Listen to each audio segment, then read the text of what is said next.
Hello and welcome everyone to the next Right Career Talks. Today we have a very special guest with us, a student who not only qualified NEET examination with a very good marks but has also done MBBS from a very prestigious government college Delhi. So let's welcome Dr. Dhruv Goyal. Hello ma'am. तो ध्रुव हमें कुछ अपने बारे में बताइए, आपने NEET की preparation कब से तैयार करी और आपके नीट में क्या स्कोर थे? मैंने एमबीबीएस की है दिल्ली से, डॉक्टर बाबा साहब अम्बेडकर मेडिकल कॉलेज रोहिणी है। एंड मेरी मार्क्स थे 617 इन 2019 वाले नीट में। एंड मेरी रैंक थी 4577। Yes yes ma'am. ओके, तो दैट इज़ वेरी गुड ध्रुव। तो ध्रुव के 617 मार्क्स थे इन नीट एग्जामिनेशन, जो कि हर एक बच्चे का ड्रीम होता है कि हमारे 600 प्लस मार्क्स आ जाएं तो हमें कहीं एडमिशन हो जाएगा, कहीं एडमिशन मिल जाएगा। तो it is very good and very inspiring for the students who are preparing for NEET. तो ठीक है Dhruv, let's move on to the next question. तो ध्रुव, आपने कब डिसाइड किया कि आपको मेडिसिन ऑप्ट करना है एज योर करियर? मैम मैं एक हर बच्चे की तरह बहुत कंफ्यूज था क्लास 10 में। एंड मेरे को बहुत कंफ्यूजन था ह्यूमैनिटीज़ और मेडिकल में। एंड मैंने मतलब तो कि मैथ्स नहीं था, मैथ्स नहीं करना है ये श्योर था, but I was very confusion humanities और साइंसेस। तो फिर मैंने काफ़ी बार इंटरेस्ट एक्सप्लोर किया, कभी साइंस अच्छी लगती थी, कभी लगता था कि नहीं I want to do IAS, मेरे को ये हिस्ट्री सिविक्स सब करना है। बट फिर कन्फ्यूजन था बहुत, तब मैंने फिर आपसे बात की थी एंड वो आपने एप्टीट्यूड एग्ज़ाम लिया था, जिससे आपने फिर बहुत श्योरली कहा था कि you should go for medical only and I will never regret that decision. I am very happy with that decision. तो कि आपने अपना डे प्लान करा होगा कि मुझे सुबह उठने से लेकर शाम को सोने तक ये करना है, तो वो कैसे आप एक बार हमारे स्टूडेंट्स के साथ शेयर करें? यस मैम, उसमें भी बहुत प्रॉब्लम आती है। इनिशियली आप काफ़ी टाइम स्लॉट्स सेटल करते हो एंड उसमें मैंने आपसे काफ़ी हेल्प की थी। तो मेरा जो मैक्सिमम टाइम शेड्यूल रहा था वो यही रहा था कि मैं 4 AM उठता था एंड 4 to 7, मतलब मेरा बेसिकली टारगेट ये रहता था कि मैं एक दिन में 2 सब्जेक्ट्स करूँ एंड थर्ड को मतलब नेक्स्ट डे रूटीन में करूँ। तो actually bio was my weaker part, तो उसे मैं डेली करता था एंड फिजिक्स केमिस्ट्री को रोटेशन में करता था।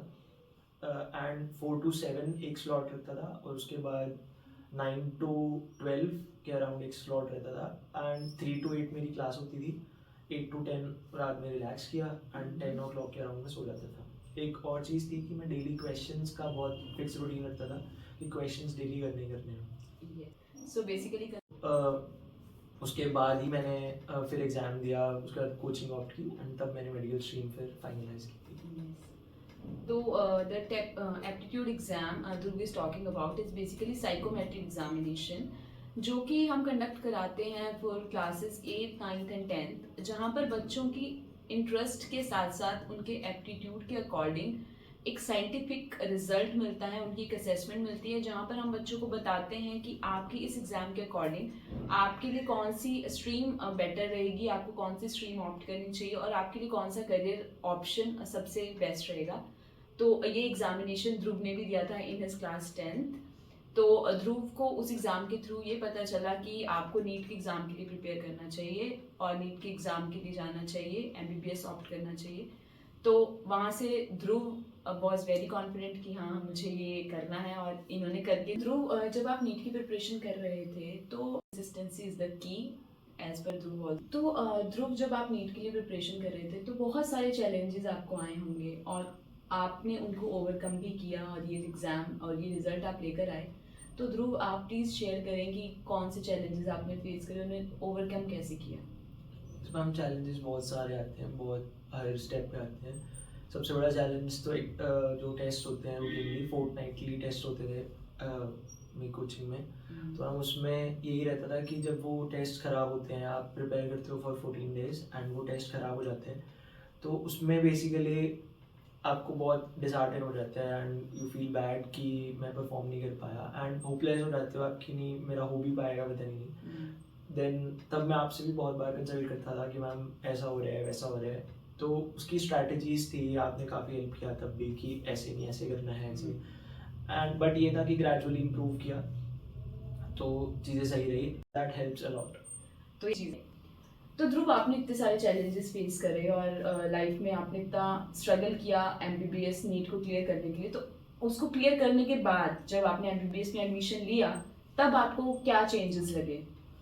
मैम इनिशियली तो वो बहुत अच्छा फेज़ होता है, आपकी जब रैंक आ जाती है तो पूरी family is very proud of you and सबसे अप्रिसिएशन मिलता है, दैट मतलब वो एक अलग पैराडाइज है। और मतलब फिर आप मेडिकल कॉलेज जाते हो, they receive you like new flowers and मतलब they really receive you very good and तो वो बहुत अच्छा पार्ट था। और फिर वो वाइट कोट सेरेमनी होती है, दैट फीलिंग, फिर स्टेथोस्कोप आप लेते हो फर्स्ट टाइम, वो एक अलग पार्ट है and you enjoy a lot. आप सब आपकी सेम रैंक्स के आसपास के लोग आपके कॉलेजेस में होते हैं, तो you have like minded people in their, अब एक अच्छा सर्कल बनता है, दैट मतलब दैट हेल्प्स एंड वो एक अलग दैट हेल्प्स अ लॉट। तो ये चीज़ है। तो ध्रुव, आपने इतने सारे चैलेंजेस फेस करे और लाइफ में आपने इतना स्ट्रगल किया एमबीबीएस नीट को क्लियर करने के लिए, तो उसको क्लियर करने के बाद जब आपने एमबीबीएस में एडमिशन लिया, तब आपको क्या चेंजेस लगे? मैम इनिशियली तो वो बहुत अच्छा फेज़ होता है, आपकी जब रैंक आ जाती है तो पूरी family is very proud of you and सबसे अप्रिसिएशन मिलता है, दैट मतलब वो एक अलग पैराडाइज है। और मतलब फिर आप मेडिकल कॉलेज जाते हो, they receive you like new flowers and मतलब they really receive you very good and तो वो बहुत अच्छा पार्ट था। और फिर वो वाइट कोट सेरेमनी होती है, दैट फीलिंग, फिर स्टेथोस्कोप आप लेते हो फर्स्ट टाइम, वो एक अलग पार्ट है and you enjoy a lot. आप सब आपकी सेम रैंक्स के आसपास के लोग आपके कॉलेजेस में होते हैं, तो you have like minded people in their, अब एक अच्छा सर्कल बनता है, दैट मतलब दैट हेल्प्स एंड वो एक अलग मैंने ये चीज़ बहुत देखी है कि स्टूडेंट्स बेसिकली अपने टीचर्स से या अपने पेरेंट्स के साथ बात करने से थोड़ा घबराते हैं, थोड़ा नर्वस हो जाते हैं, क्योंकि उन्हें लगता है कि कहीं ना कहीं शायद ये ना जज कर लें कि मैं पढ़ाई कम कर रहा हूँ या मैं पढ़ाई पे ध्यान नहीं दे रहा हूँ, इसलिए मुझे प्रॉब्लम्स फेस हो रही हैं। बट तो उस टाइम पे आपको काउंसलर की अगर आप हेल्प लेते हैं, तो वो एक आपको मोटिवेशन हर पर डे मिलता रहता है कि नहीं, मुझे करना है, मुझे इस चीज़ के लिए जब मैंने डिसाइड किया है करने के लिए तो मुझे करना ही है। तो यहाँ पर काउंसलिंग आपको बहुत हेल्प करती है। यस मैम, फ्रेंड जैसा रिलेशन हो जाता है काउंसलर के साथ, बिल्कुल। आप काफ़ी चीज़ें शेयर कर पाते हो उनसे।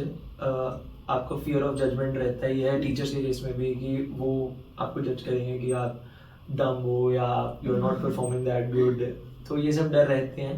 एंड काउंसलर से आप बहुत ओपनली बात कर पाते हैं, क्योंकि आपको पता है कि शी हियर यू, आप सुन रहे हो एंड आपको एक अच्छा सॉल्यूशन भी मिलेगा। बिल्कुल है उसका, और वो बहुत अच्छी पार्ट ऑफ इट है, बट ठीक है, इट हेल्प्स। और इसके साथ साथ एक जो आप during plus one plus two जो स्ट्रगल करते हो वो इंक्रीज ही होती है, एंड दैट ऑल्सो जो उसका स्ट्रगल था प्लस वन प्लस टू का, वो भी आगे हेल्प ही करता है, क्योंकि आपको हार्डवर्क करने की और ये सारी चीज़ों की आदत पड़ जाती है। बहुत ज़रूरी है ये। देखो, वही सब लोग हमें बोलते हैं कि 11th-12th सबसे इम्पॉर्टेंट ईयर्स हैं एक स्टूडेंट की लाइफ के, तो वो सच में सबसे इम्पॉर्टेंट ईयर्स हैं, बिकॉज अगर हम वहाँ पर कुछ मिस कर जाते हैं तो हमें फिर पूरी लाइफ स्ट्रगल करना पड़ता है अपना राइट करियर पाथ चूज करने के लिए। तो इसीलिए सब लोग बोलते हैं, या आपको टीचर्स भी, काउंसलर्स भी, पेरेंट्स